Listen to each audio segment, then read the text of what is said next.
New Thought Media Network proudly presents Having Courageous Conversations, where real talk dives deep. Each week we go beyond surface talk. We open our hearts, speak our truths, and dive into the stories that shape us. No scripts, no filters, just powerful, unforgettable conversations about life, purpose, healing, and truth. Join the conversation, because your voice belongs here. Please like, share, and subscribe. Check out our YouTube channel at Having Courageous Conversations or email us at yourshowyourvoice@gmail.com. Now, let's have a courageous conversation. The views and opinions of our guest and hosts do not necessarily reflect those of New Thought Media Network, or any organization we may be affiliated with. Here at New Thought Media Network, we welcome freedom of speech and courageous conversations. There are many topics that can be difficult to navigate. Challenging the status quo and engaging in lively debate is important to expanding our understanding of one another, and life in general. Creating a peaceful world doesn't happen because no one disagrees, it happens from a willingness to understanding one another. In our programming, we strive to expand consciousness and assist people in creating remarkable lives. Your comments are welcome at info@ntmedia.org.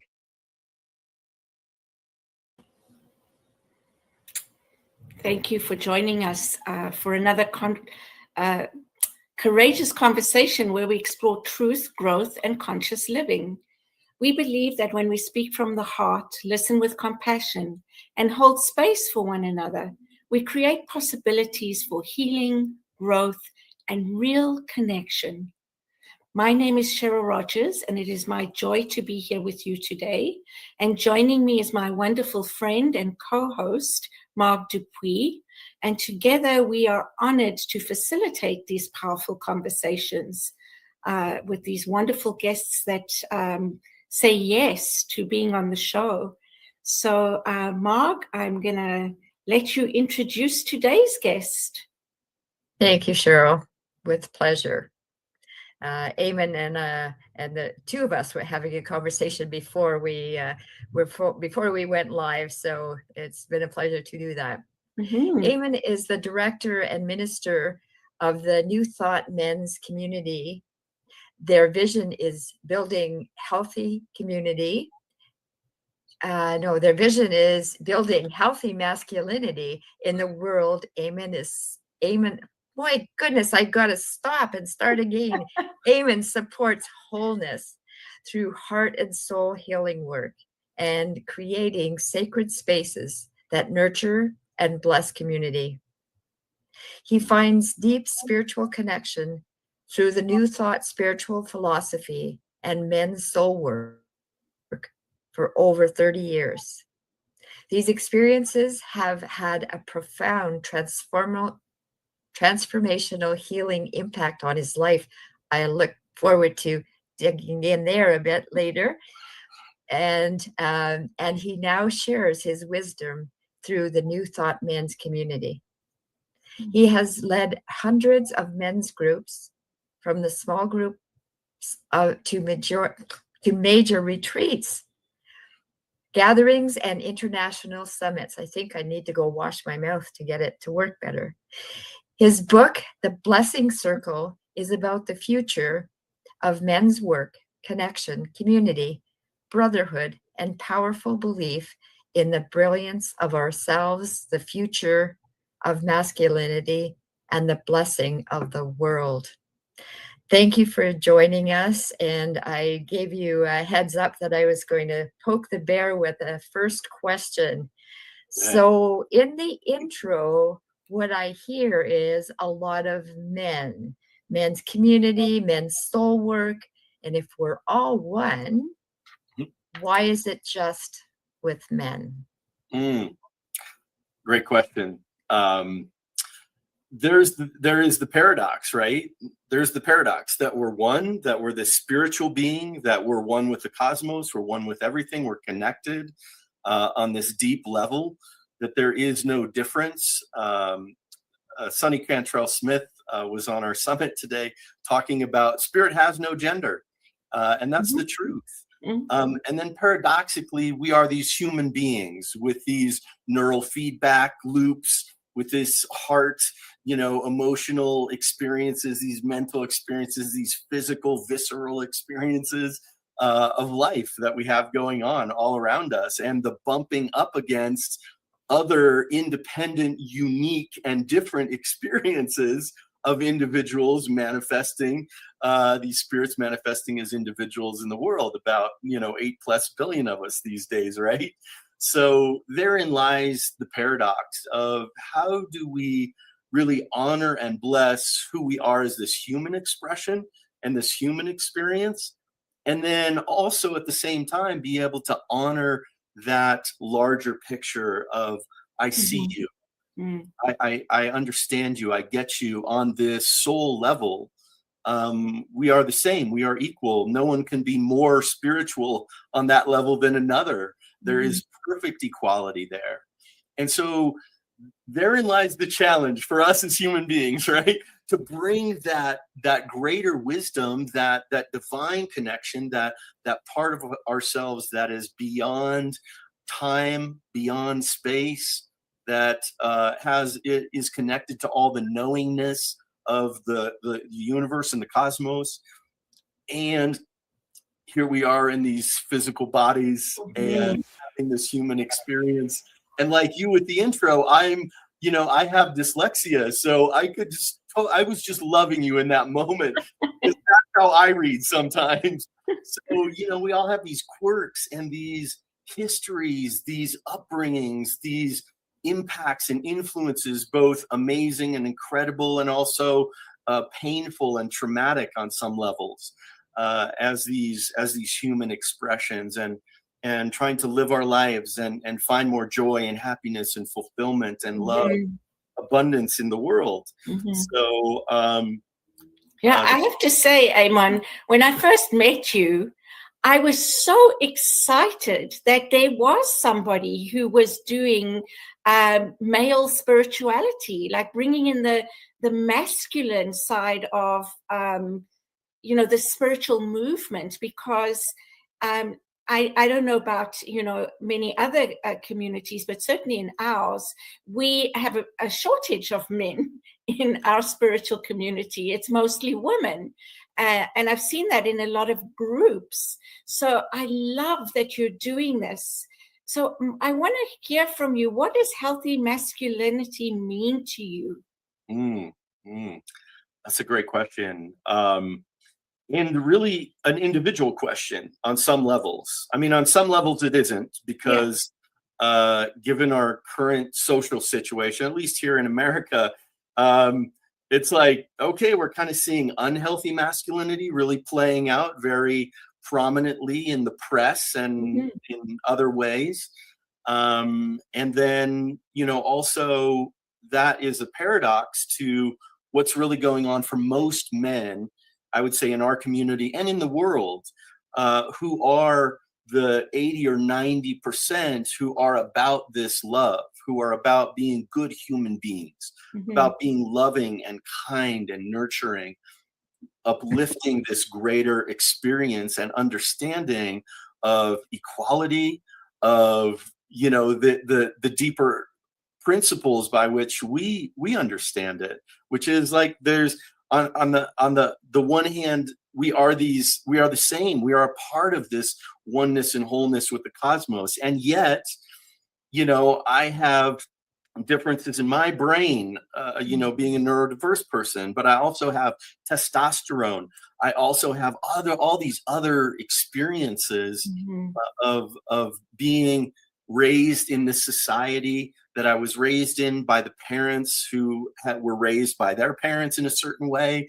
And we have these histories to help us be these individualistics, or the cutting edge of the divine expression, right, on this larger scale. And that's part of our reason, I believe, anyhow, for being here, is we are these individual, incredible expressions, so unique and diverse. Like there's not one of us that's the same. Yeah.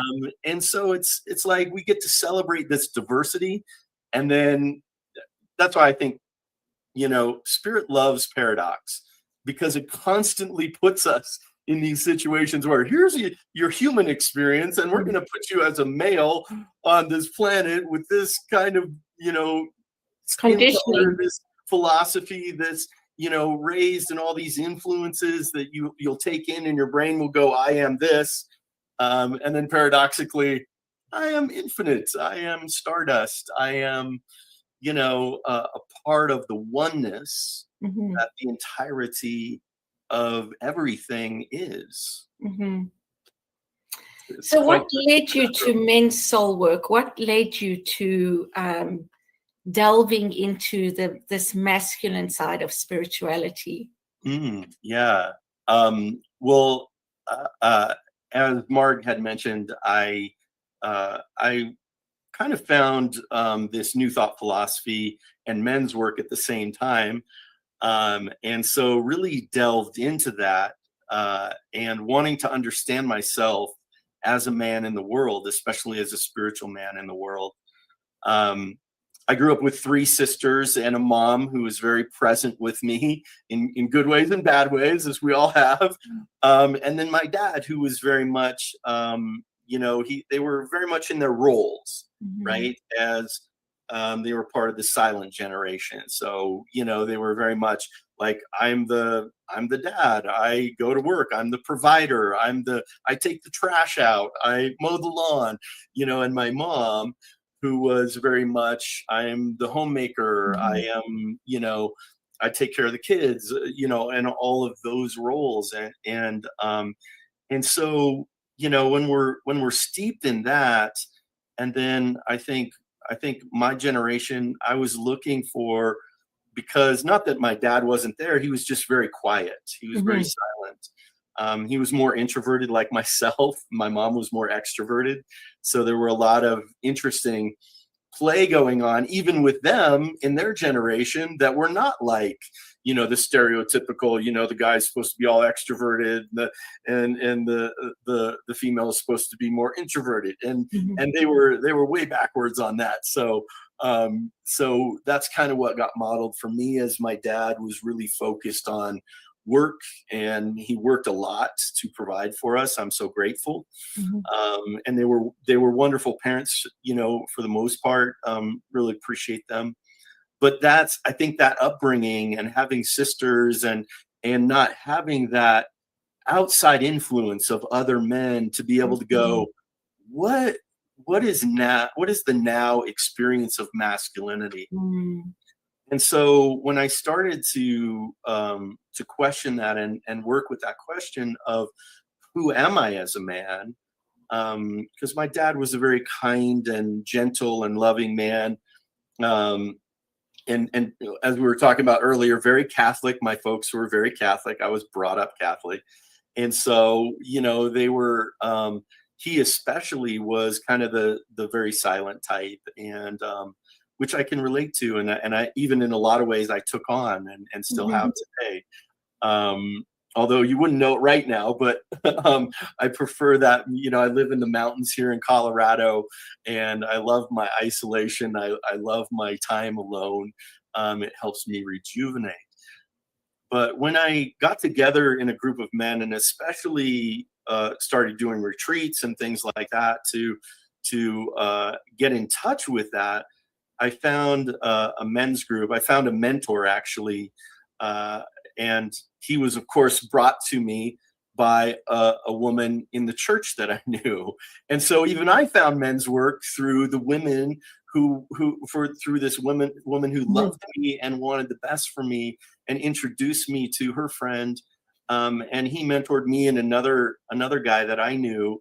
And we started a men's group, and that was the beginning of this lifelong journey of being able to want to hear the stories of other men, wanting to hear that wisdom in a non-judgmental way, wanting to be able to share, be loved, be accepted for the more sensitive and tender man that I was, which is, especially in the 80s, it was 90s, it was more contradictory to the stereotypical versions of what masculinity was.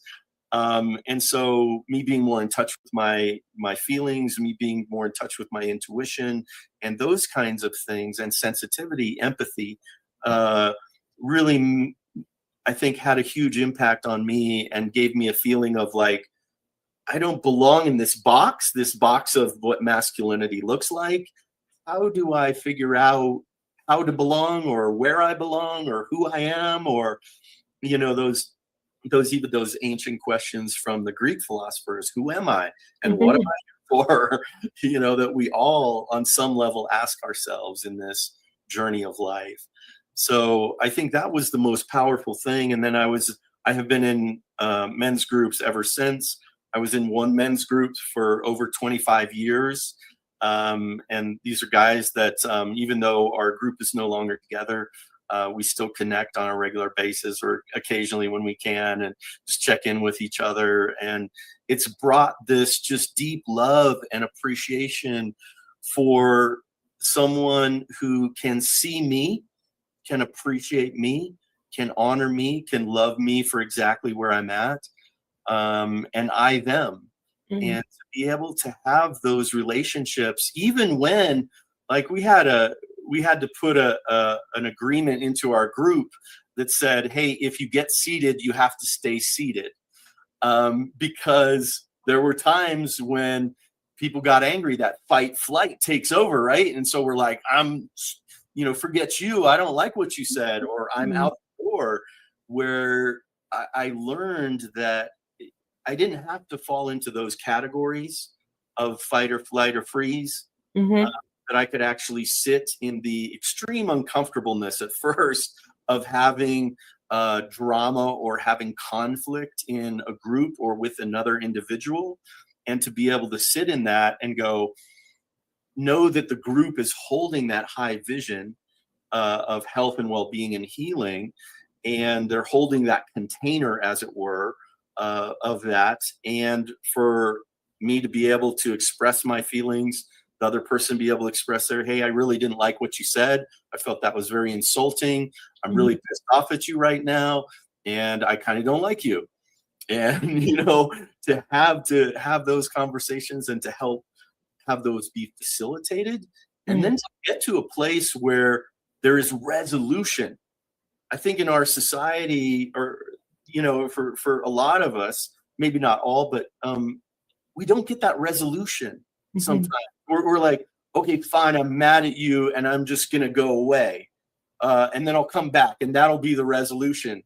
And that's not true resolution. It holds up our neurological systems, it holds up our nervous systems, it holds up a lot of the emotional processing systems from having a complete cycle and going, okay, that's complete. And so then even that can create some woundings, can create some pain, or even in extreme situations, trauma. So to have that space where I could be seen, I could tell my story, I could be myself, I could ask the questions, we could have conflict, and to be able to learn listening skills. And when it's my turn to talk, I get to talk, and when it's not, I get to through my heart, through loving these individuals, I get to listen, and I get the same witnessing of their life that I got from my life. So there's so much more there to talk about, but I think in general, and at the same time, women's work, women's groups doing the same thing or a similar thing, that when we get seen and witnessed, when we get honored, the healing happens. When we go through those emotional cycles and get to completion, the healing happens. The trauma lessens. It's not sitting in our psyche going, hey, this didn't get completed. So we're able to have a sense of calm, that urgency of look at me, goes away, because we know we're going to be seen, and we know that we're loved. We know that this is the healing process. And then we find more calm in it. We find more calm within ourselves. We find more compassion with other people, learning how hard their lives are, and then find more compassion for our own lives, which then amplifies like love does. When we give it away, we get more of it. So, I think these are the big things as to what the impacts of men's work have done on for me and my life. They've taught me a bunch of skills and wisdom and practices, not to mention actually saving my life. I talked about neurodiversity and being dyslexic as I was growing up, and we didn't know it until I was 30. So I was kind of like on the spectrum, but I wasn't quite enough to go, hey, but I didn't do well in school. So I had a lot of suicidal feelings and experiences, like I don't want to be here. And it was really challenging, and it was very difficult. And even into my, earlier mid-20s, I still had feelings like that. Like, what am I doing here? What's the point of this? Why would I do this? And being that we're talking about suicide, I just want to say the number is 988. You can call that number in the United States and Canada and get help if you're having trouble with suicide right now. So suicidal thoughts or need some support around having healing with that. Thank you for that. Thank you. Thank you. I always include, I think we have to include that. So absolutely. You brought up suicide, and part of what I was going to ask you, Eamon, in one of your podcasts, I heard you say that there was a very high rate of suicide in men. Is that right now? Is this like currently right now? Years, or is there? Yeah. I don't know that the history. I know it's up right now. Nearly 100 men commit suicide every single day, and almost 15% attempt suicide every day. So 15,000 men attempt suicide every day. And then of course we don't want to leave out that 1/5 that are women who are struggling with this as well. And we want to honor that, because when we help anyone, we help everyone. And we obviously would like to have those to be we don't want to have people doing that out of desperation, having thinking there's a permanent solution to a temporary situation, and that they're going to miss out on this amazing experience that life can be when we're actually allowed to heal that pain of separation and that pain of struggle that a lot of people seem to be going through right now. The world is full of change right now, and it's not easy. We're experiencing some real intense birthing pains, definitely here in the United States, of what transition from maybe the unhealthy masculinity looks like into moving into the spiral upwards, as I like to reference spiral dynamics. We move upward into this greater expression of what does healthy masculinity look like. And I think we're trying to figure that out. And so it's no wonder that the worst parts of masculinity and of men would be showing up right now. And we're seeing it playing out live on the TV, right here now in front of us. Absolutely. I think it's beautiful in a way, but it's also really hard, and it's a real challenge for a lot of people, and especially the economic impacts of things. And when we're talking about survival and basic survival needs, it just makes that much tougher. So I just want to let people know, because first of all, welcome to everybody who is here and making comments.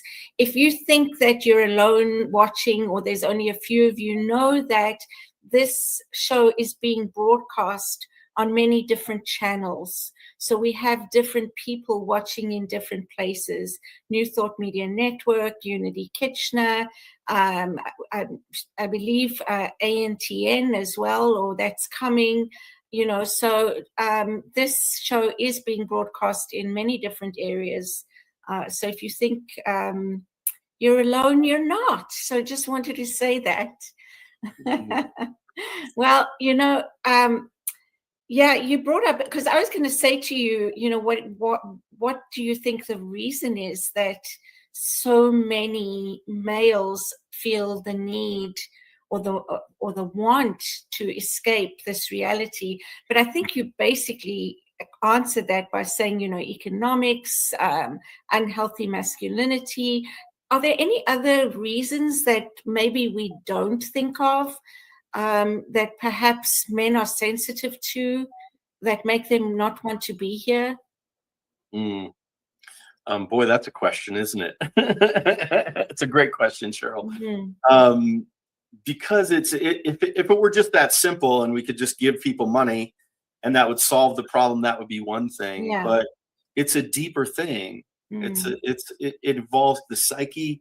It involves our upbringing. It involves the stereotypes that men are this. I feel probably one of the biggest challenges and also one of the biggest traumas, and thusly the trauma that keeps on expressing itself through those individuals are, in the past, men have not been able to express themselves emotionally.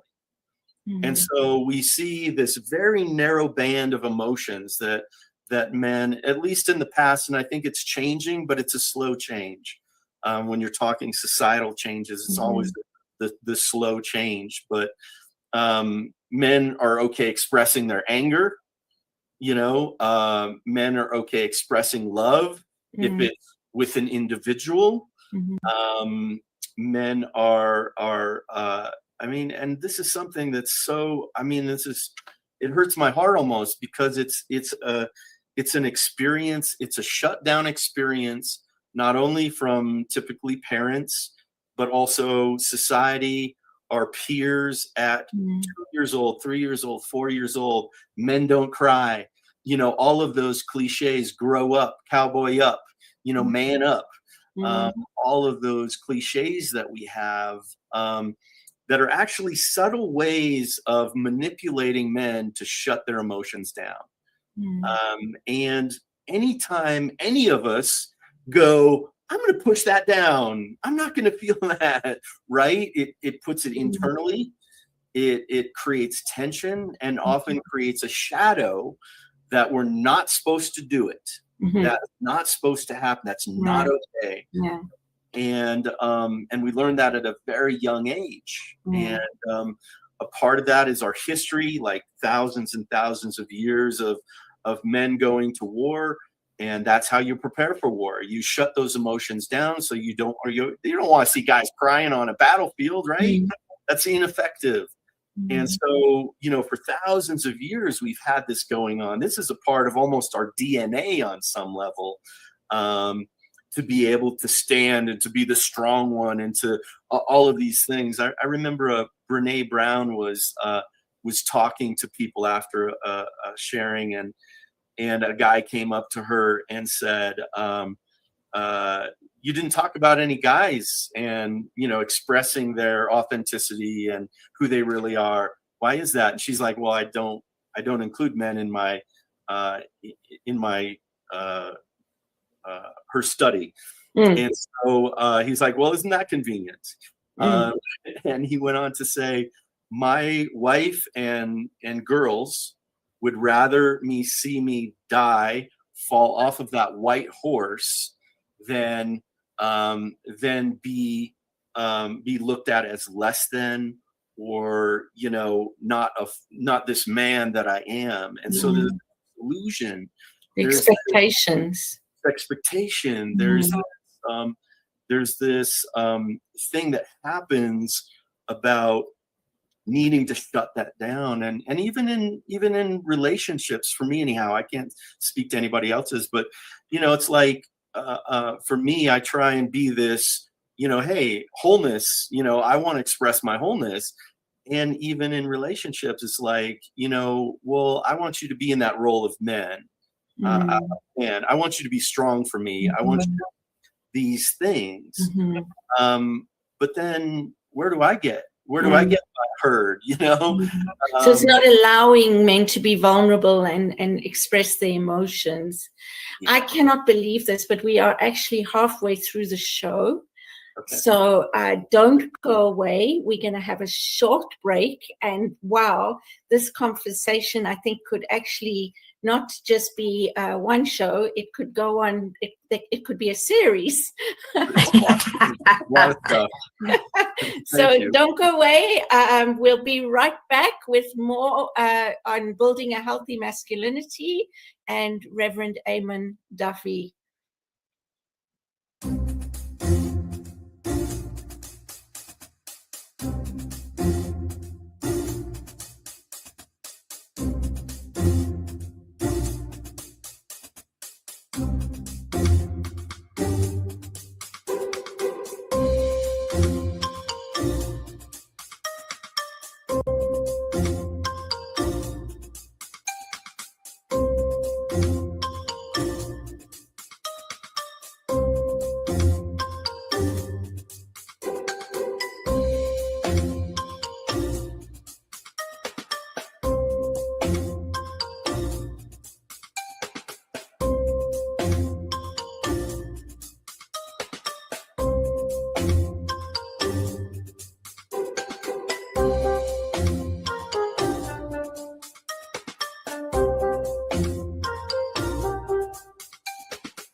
New Thought Media Network.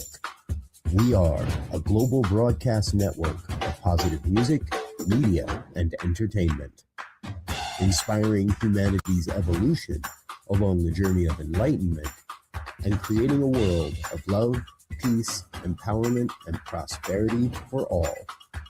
New Thought Media Network. Positively inspiring.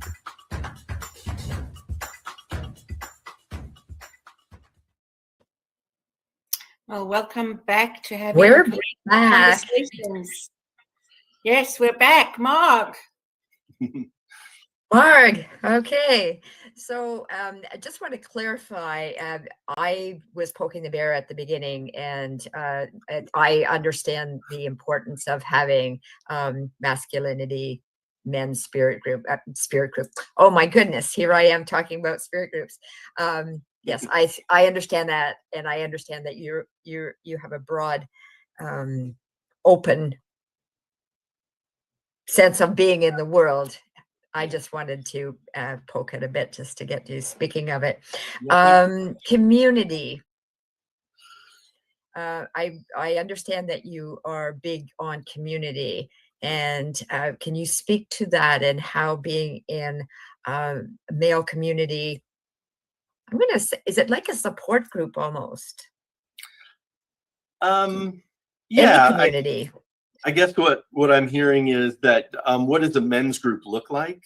Is that the question? Yes, and the importance of community to you. So yes, the men's group, and then broader than that, yeah, community. Okay, great. Thanks, Mark. Yeah, I appreciate that. And to kind of just complete as we kind of before we left, I think what we're really seeking is emotional wholeness for men, for women, for everyone to be their whole self. And I think those boxes that society would stick us in, or that our past or our programming would stick us in, no longer serves. And I think that's what these future generations, these younger generations, give me so much hope. And not that all of them are doing that, but definitely some of them, even more than my generation, are doing that, is really honoring that emotionality in their kids, in young men, being able to express, seeing these younger guys will just go up and hug each other, and I just love it. I'm like, oh, that's so beautiful. Yeah. It took me a long time and a lot of assistance to get my dad to finally hug me and tell me I love him. It took me several months, which is actually not a long time considering that was his whole life experience. He didn't hug other guys. So I think there's hope with this emotional wholeness, especially for all of us, for men and women. But so to answer, before you go on, and I love Mark's questions, and I really want to hear I just have one comment about what you're talking about right now. We all have a masculine and a feminine side of us, right? We all have that, whether we're male or female. Some are more male, then have more male testosterone and all those kind of things. And so I think what we're talking about here is emotional balance, right? Or the balance between our female and masculine energy that creates wholeness, which is what you were speaking to, being whole. But I don't want to take up more time, because I love what Mark asked about the importance of community for men's healing, basically, and what does a group look like? Yeah, absolutely. Well, I think it's great. It's a great question to be able to have or be in a men's group.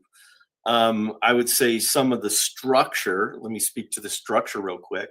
Some of the structure is, just finding, 7 or 10 or 12 guys, 5 guys, 2 guys, and getting together and really creating some otherworldly space.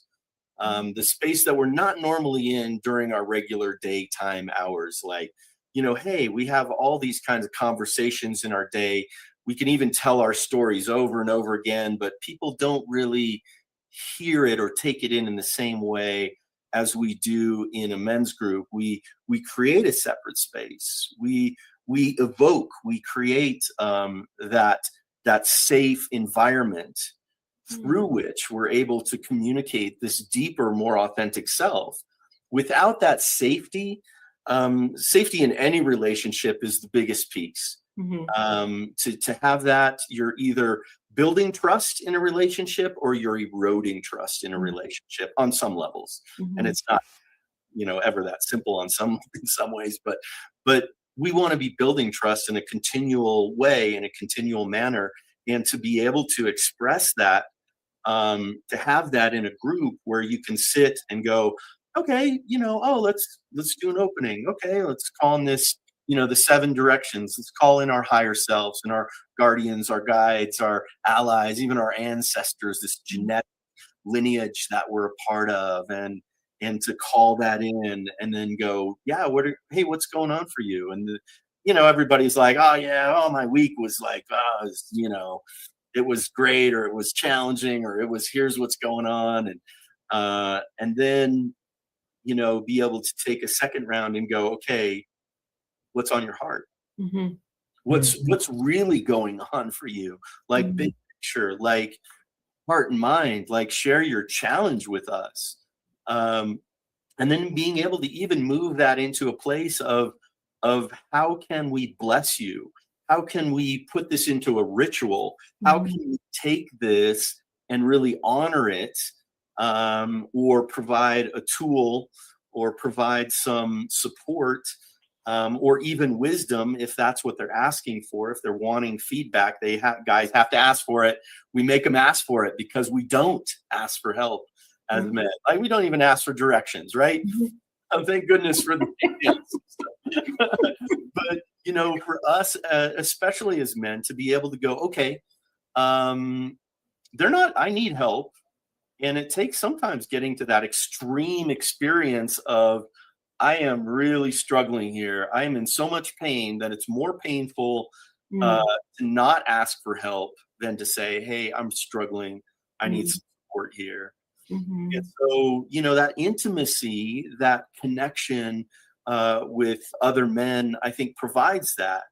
I think especially for straight guys to have a place where they don't have to poof up our chests. We don't have to look attractive. We don't have to look like I have it all together. It's a great lie that we like to promote, or that our society likes to promote. No, it's ridiculous to think that that we aren't experiencing the same thing that every other human on this planet is experiencing, which is we have an emotional body, we have a mental body, we have a physical body, we have a spiritual body, we have an energetic body, we have all of these expressions in a very complex, being that we are. We are very complex in such beautiful and challenging ways. And so to say, I don't need to be this rugged individual.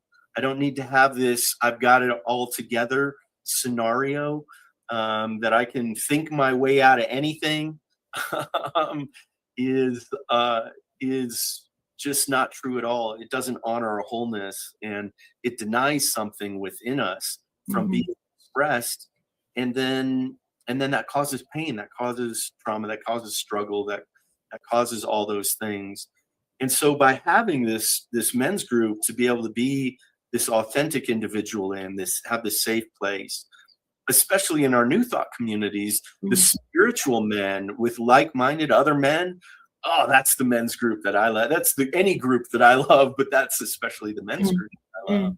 And what that larger picture looks like is when a bunch of men's groups get together, a bunch of men get together.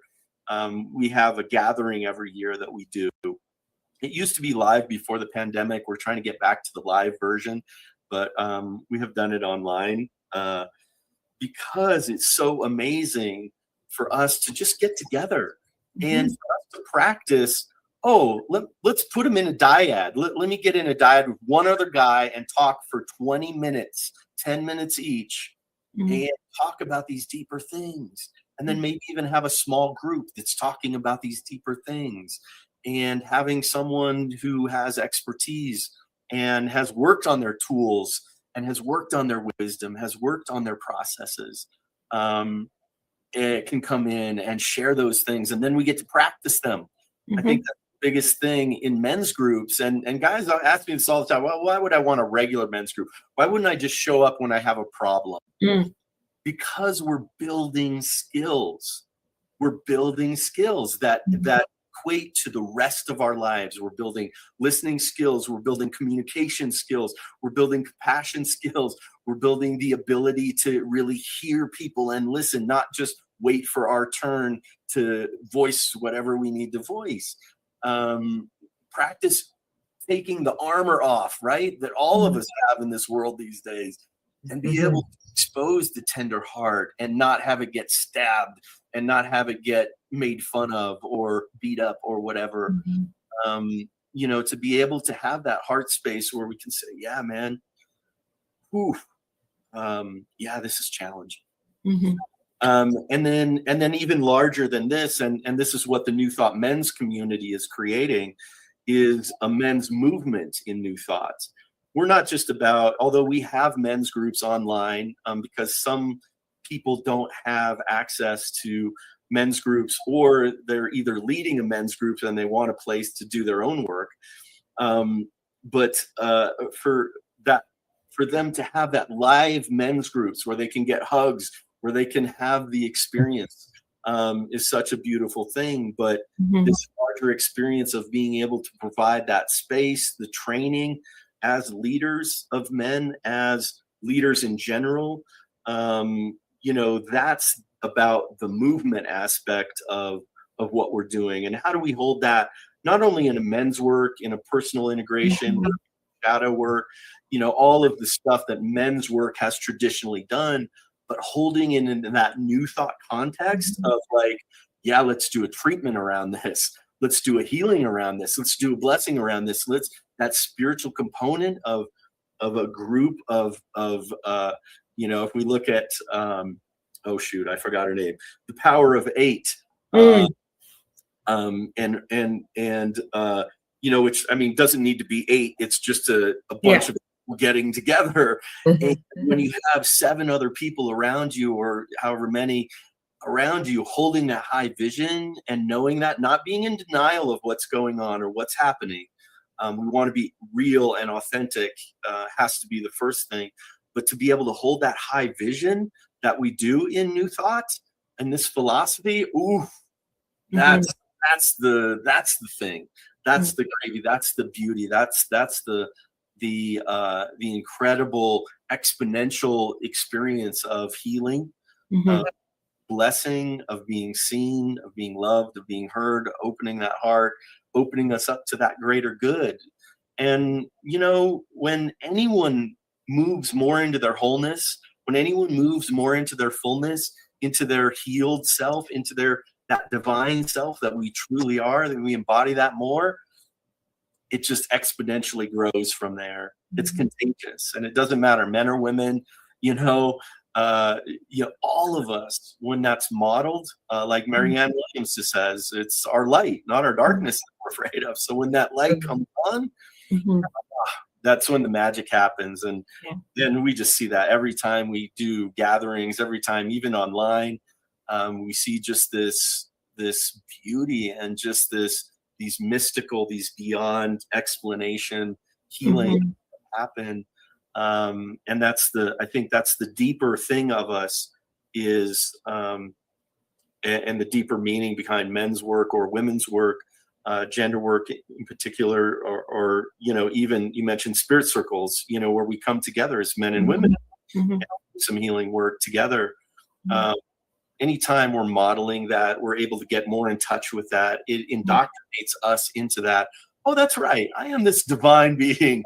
I'm not limited to this body. I have infinite knowledge at my fingertips. I have this wholeness and this beauty and this love in me that is, beyond imagining. And let me try and get more in touch with that. Then we're really modeling healthy humanhood, healthy masculinity, healthy femininity, healthy personhood, which, the world. I just need to ask you said about gatherings. I just wanted to, are you online and in person, or do you do hybrid, or? Yeah, it's definitely hybrid stuff that we're doing these days. And especially since the pandemic, we used to do our gatherings live, and we're in the process of getting back to that. But right now, most of our stuff is online. We also have rite of passage programs that we're developing that we'll be sharing in the near future, in the next few years.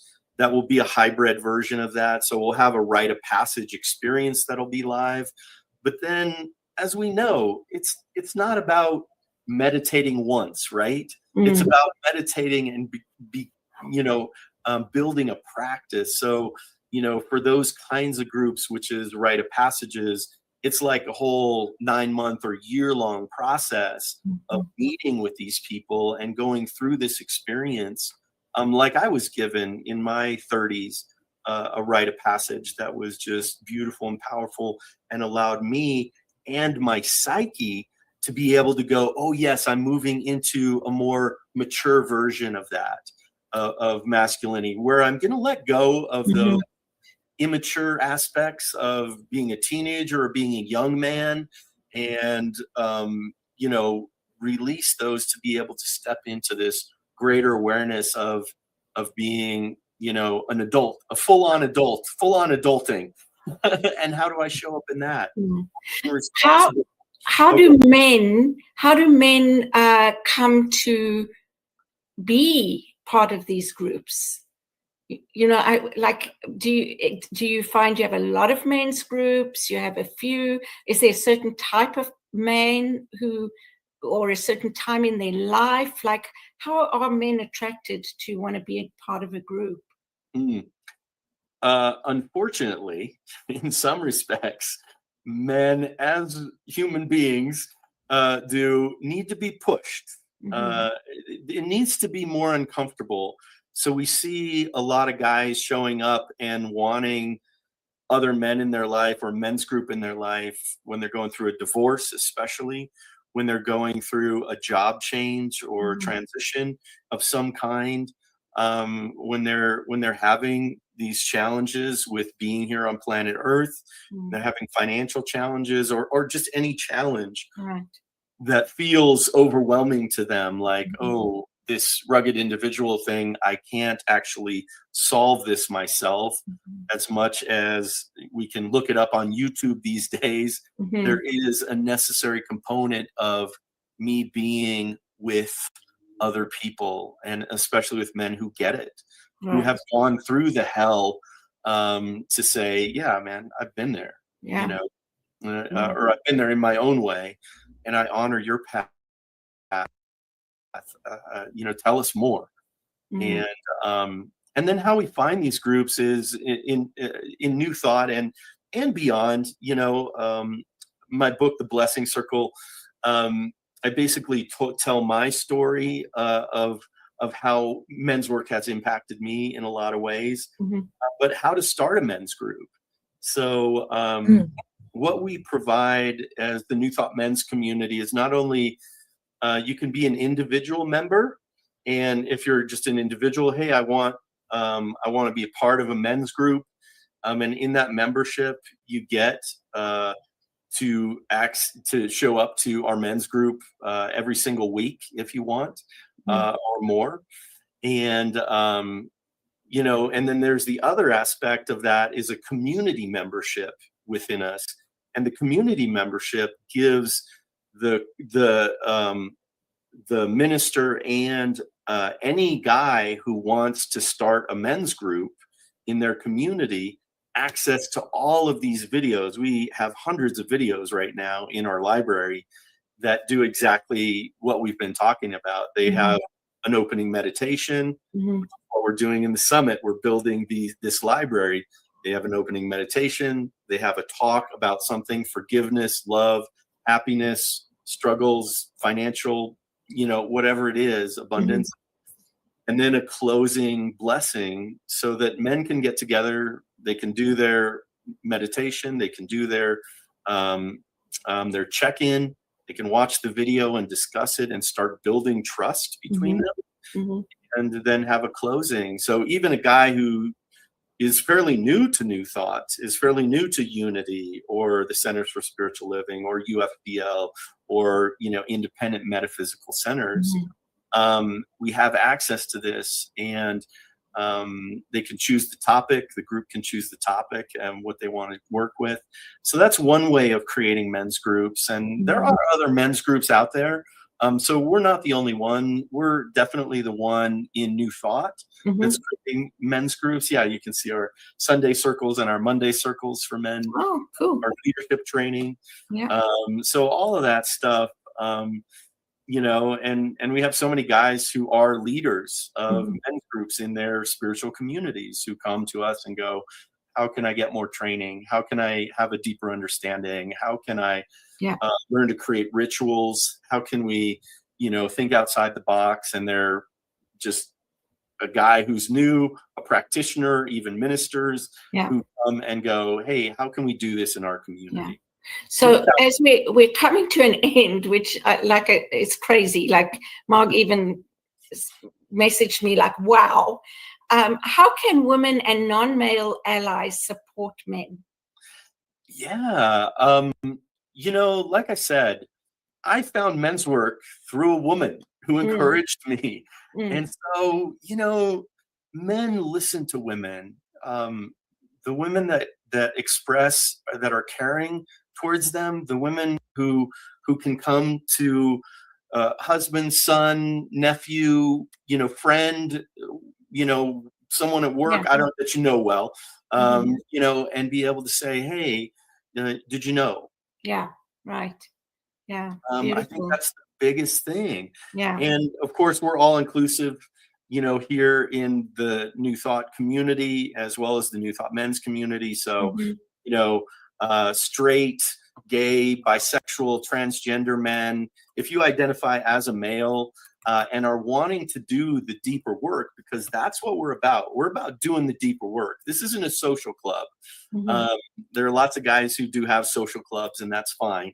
But to do the deeper work and do the healing so that we can be free of these pains instead of sitting in it, for me is what I'm ready to do. Right. That's what we want to do. And that's Yeah, beautiful. Wonderful. I think the work that you're doing is really so important in today's day and age. And I noticed that you also on your website help you have I don't know what you call it, a program or something that helps other ministries or places develop their own men's program. Yes. Which is also, so you're furthering the work out into communities and the world, right? Yeah. Beautiful, absolutely. Beautiful. It's right there on our website. So if you are a minister or a guy in your community that wants this work, we always want to work with our ministers, with the people who are in charge of your community. But that's one of the things that we do as a movement. That's what we provide. So, beautiful. So in 2 minutes or less, what would you like to leave the audience with? I would say times of change are difficult. And to be kind and compassionate, first and foremost, to ourselves always. To do our daily spiritual practices, to steep ourselves in that higher vision of that which we are. And that way, when we go out, we're resonating and vibrating at that higher frequency. And so people who bump into that energy are enlivened by it, or maybe they're pushed away by it if they're not ready for it. But most, I think, are enlivened by it. And for us as human beings right now, our whole planet's struggling. And it brings heartache. I think none of us who look at what's going on can't help but feel empathy and compassion for every level and every gender and every experience that people are having around the world right now. And so the more we can do our inner healing work, the more we can show up as that light in the world that we are here to really be, in my experience and in my belief. So shine your light brightly. Be the one who inspires and nurtures. Thank you. Thank you. Yeah. Cheryl. Thank you. It was a great time. I'm just like I mentioned before, I'm really overjoyed to know that there are things like masculine groups happening where it doesn't matter whether you're straight or gay or that you can come together and learn from each other and support each other and grow spiritually. So I just love that, and I think my takeaway is that I now have a place where I can say to a male person in my life or who comes to Unity, did you know that there is such a thing? So it's a wonderful resource, I think, as well. Thank you. What about you, Mark? This part of the show I find difficult to answer because I'm a processor. So I will take the show away with me and process and go, oh, I learned this, or I would have said that. So I'll say that I enjoyed our conversation with you today, and I see the passion expressing in your eyes. So thank you for sharing, all of you, with us today. Yeah. Thank you, Mark. Thank you, Cheryl. Yeah. Really wonderful conversation. Thank you for joining us. It's been truly wonderful. So I'd like to invite our viewers to share, like, and subscribe, and join us next week again at the same time. And thank you all for being part of this courageous conversation. See you next week. Bye. Bye for now.